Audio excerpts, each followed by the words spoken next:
สวัสดีครับสวัสดีพ่อแม่พี่น้องเบิร์ดสุขุสุขวันครับผมพอผมบาวจอยชาแนลไม่เพียงมั้ยเหมือนที่บาวจอยได้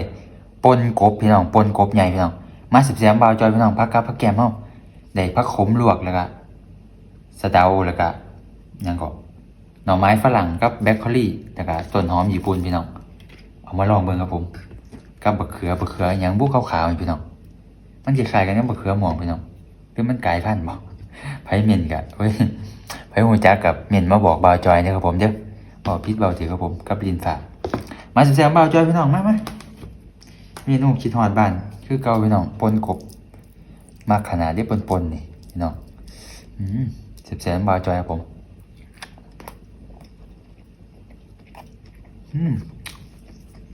ปลาขมลวก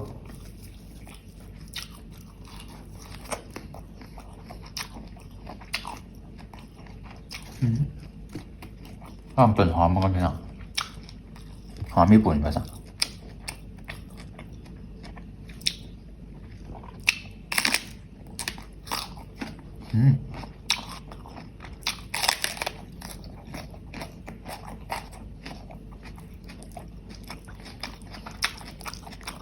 ข่อยก็ปนกบครับผมบางทีเป็นเส้นอยู่พี่น้อง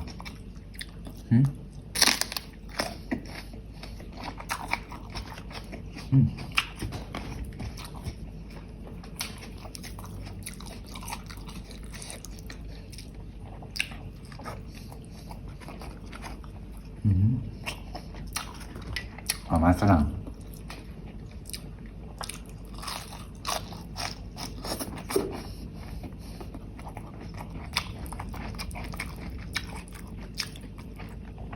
มันพี่น้อง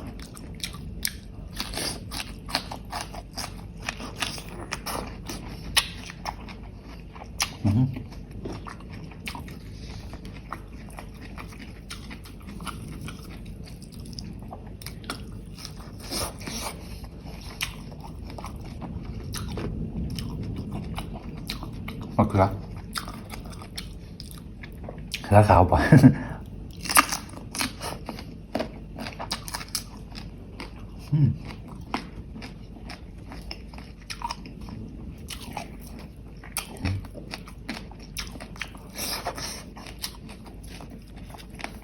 ผักหลายอย่างครับผมแล้วก็รีบบอก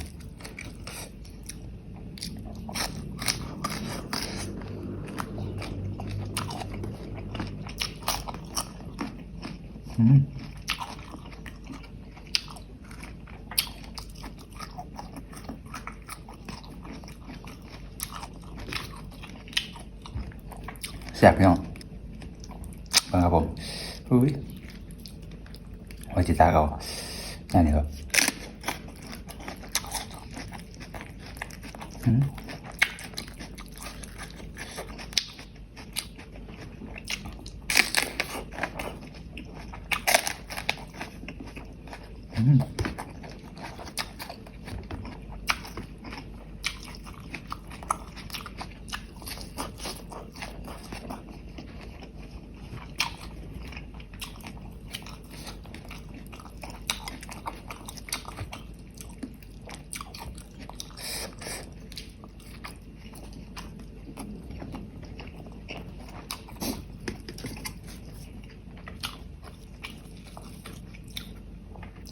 บางจอยปนใส่พริกแห้งได้พี่น้องเด้อ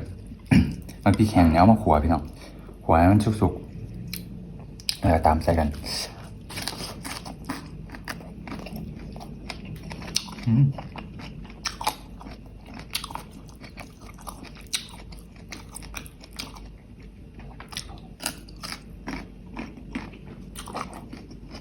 สะเจ้าครับผม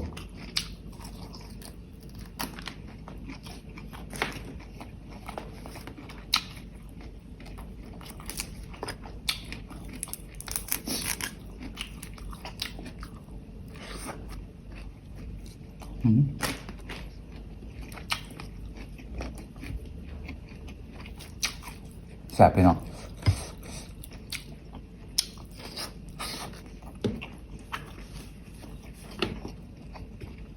มะเขือม่วง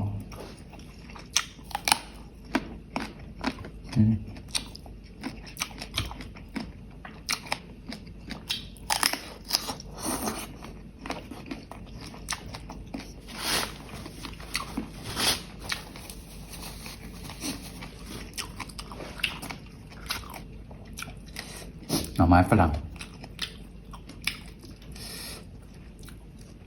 พระเจ้าควายพี่น้องบ้างพี่น้อง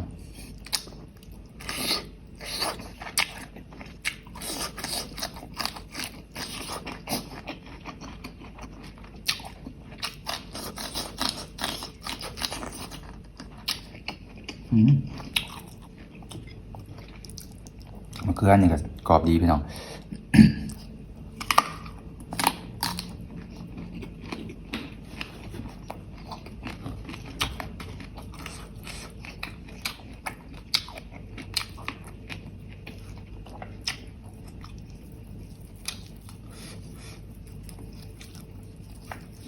ผักขม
ใส่เตาไปพี่น้อง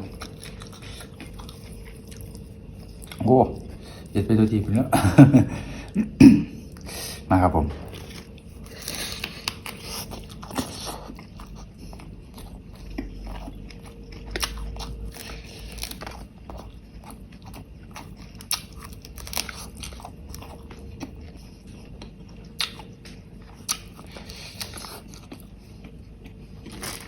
ขอกำลังแล้วครับผม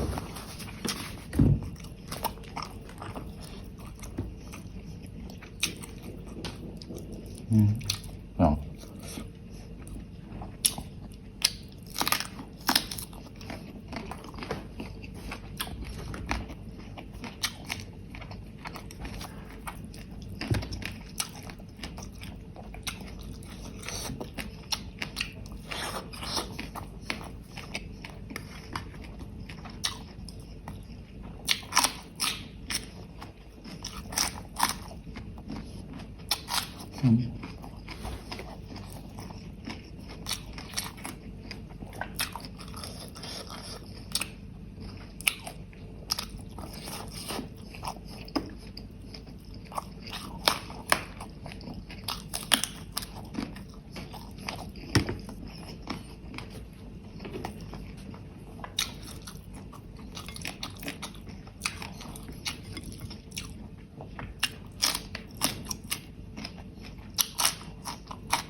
เนี่ยสมิเนาะ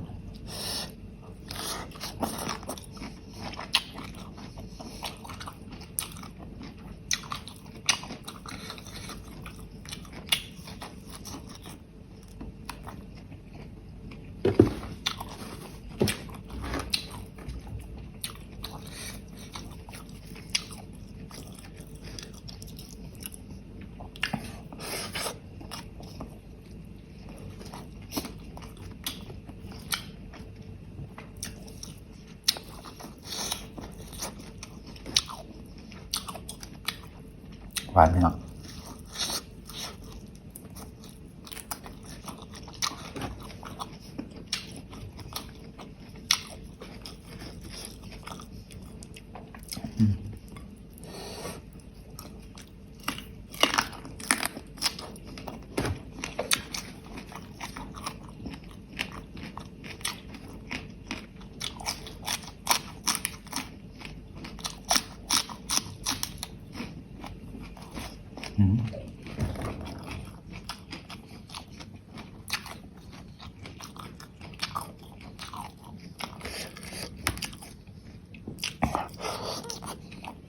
อืม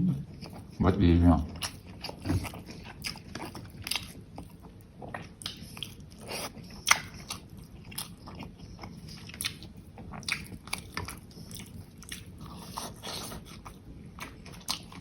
แซ่บคากิลีพี่น้องปนกบพี่น้องเมนูบ้านๆคือเขาพี่น้องกินยำใดก็แซ่บยำนั้นครับผมกินยำใดก็กินหอดบ้านนะพี่น้องเนาะเอาพี่ปาประการในเบาจอยขอโทษขออภัยหลายเด้อผมเบาจอยฝากกดไลค์กดแชร์ฝากกดติดตามเป็นกำลังแรงใจเบาจอยชาแนลเด้อผม